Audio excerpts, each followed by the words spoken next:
Fala galera do YouTube Skate na Veia. Esse quadro, como mandar, eu vou ensinar como mandar pop shot. Tá, pra mandar o pop shot, botar o pé aqui, tu vai usar só o pé, só um pé. Esse aqui tu vai botar na pontinha porque tu não vai usar pra nada, só vai tirar ele. Então, tu vai pegar e botar o pé aqui, botar o pé cheio de teio. Vai bater ele. Vai arrastar pra cá e fazer assim, ó. Vai dar o giro, meio giro. Então, tipo, tu vai bater ele bem forte pra dar o pop shot.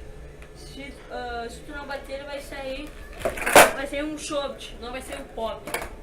E o pop, ele sai as quatro rodinhas do chão. O shot, ele só arrasta. Só faz isso. Então, tu vai bater bem forte. Bate ele bem forte para ele sair do chão. Se fosse dar um óleo, então vai bater ele forte, vai arrastar pra cá. E esse aí vai ser o pop shot.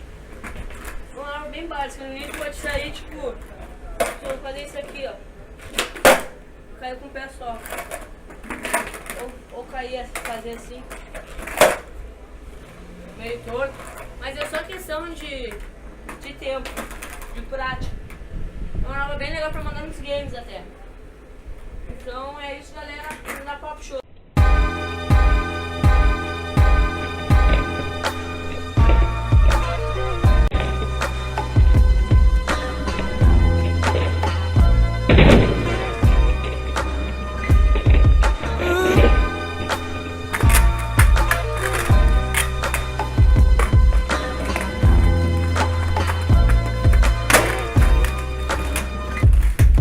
Ela chora, me olha, me chama de canto, me diz pra ficar quieto porque não sou eu o motivo do pranto. Eu canto baixinho pra ela, desafino de propósito pra ver se eu arranco o sorriso dela. Mas não, eu fico quieto, ela fica quieta. A gente se olha nas suas lágrimas, a gente se molha no meio das cobertas. A gente se enrola, se sente, se vê.